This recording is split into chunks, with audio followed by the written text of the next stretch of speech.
know my first guest from his hit films like Dallas Buyers Club, Interstellar, and Dazed and Confused. Now he is a best-selling author with his new memoir. It's called Green Lights. Please welcome Academy Award winner Matthew McConaughey. How you doing, Ellen? I'm good, Matthew. How are you? Relatively very well. Very well. I'm happy to see you. I know that you have a full house. You've got your wife there, you've got your 3 kids, and your 88-year-old mother living with you. How is that? How long has this been going on for? This has been going on for 7 months since the quarantine began. And it's been going on long enough to sometimes say, when you say, how many kids do you have in the house? I say 4. A 12, 10, 7, and an 88-year-old. But for the most part, if we keep a book in front of her and a glass of Kendall Jackson at 6 p.m. cold, it's easy. She still goes to bed after me and gets up before me at 88. Really? Yes. Wow. That's incredible. What time do you go to bed? I've been kind of getting a little bit earlier because I've been on this book tour and I have to get up quite a bit earlier to do the work. So I'm usually in bed by 9:30, 10 o'clock these days. Yeah, me too, all the days. Sometimes Really? 8:30, yeah, sometimes 8:30 or 9. Yeah. What's the point? Well, I don't know. I sure do I've had some good times after midnight and I kind of miss those days. Yeah. I've got to get back. Yeah, we need to talk about those times. How are you and Camila finding time alone with a full house like that?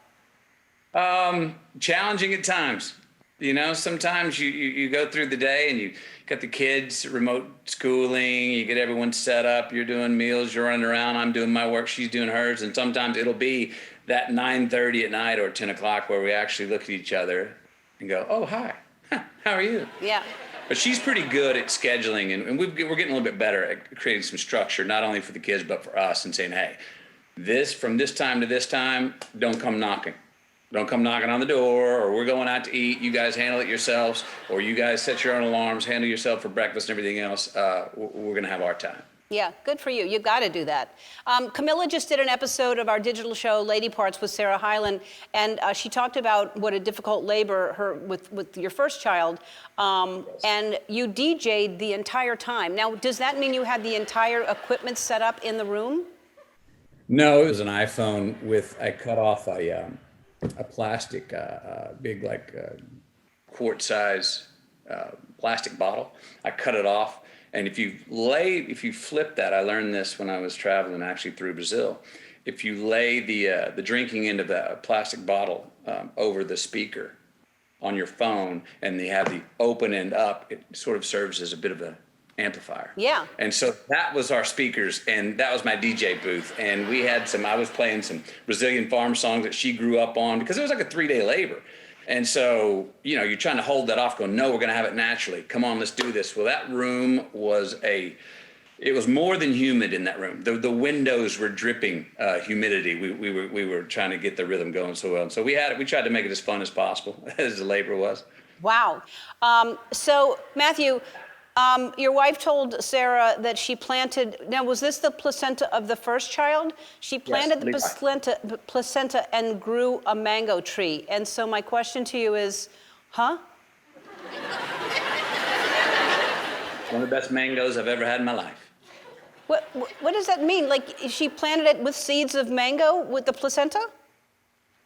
Yes, exactly. And then that mango tree bore its first mango 9 years later, which we all, as a family, sat down and ate and celebrated our eldest son, like I think it was on his birthday, going, look at, you helped fertilize this mango, sir. Wow.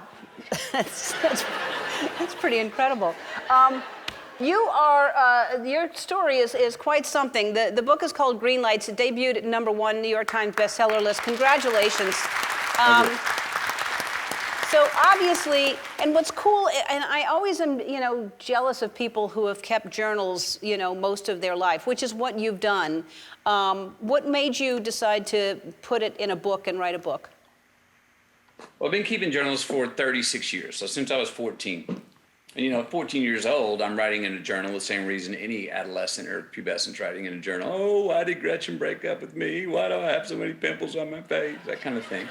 And then when I got to be in my early 20s, I had a time, a little run there where I was catching green lights in my life, meaning I had a job, my grades were good, I had healthy relationships in my life. And I remember saying to myself then, hey, don't quit writing in your journal now that you're feeling like you're successful, because you may need it later on when you're in a rut to look back at a time when you were on your frequency and you were feeling successful, and that may help you get back on track again. And that turned out to be true. After 36 years of them, I threatened to go write a book for years, never had the courage to do it. Finally, got the courage to grab that treasure chest full of journals, head out to the desert and see if it was something worthy of sharing. And after 52 days in solitary confinement and a whole bunch of editing, that's what I came out with. That's Greenlight. That's amazing. It's amazing. All right, we have to take a break. I need to talk to you about this place that you wrote the book in, because and why it exists, why your friend has that.